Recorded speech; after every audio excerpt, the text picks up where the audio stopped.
النبي براسي بلام دوست نبینی شەڵات دۆستم هەبوو مثلا خەڵک ناسی ئێمە کتەبگەری ئازادی بڕیاری چووەمان کردو کە سەردانی بەشێکی زۆر حزابی سیاسی کوردی بکەین لە کەرکووکە نەکەر کوردی حزابی سیاسی تریش لە کەرکووکا بکەین ئێمە لە برایانمان لە زەحمەت کێشان دەستمان بەو سەردانە کرد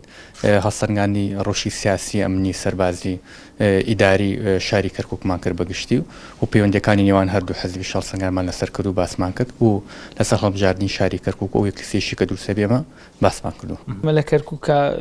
پەیوەندیەکی دێریمان هەیە لەگەڵ هەواڵانی تەڤگەری ئازادی ئەمڕۆ لە کۆبوونەوەکەی خۆمان باسی ڕەوشی کەرکووک و وەزعی ئەمنی و وەزعی خزمەتگوزاری و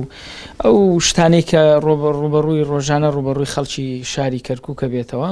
وەکو لایەنێکی سیاسی کە لەم شارەتەوە جوودمانەیە بارەگامانەیە خەڵکمانەیە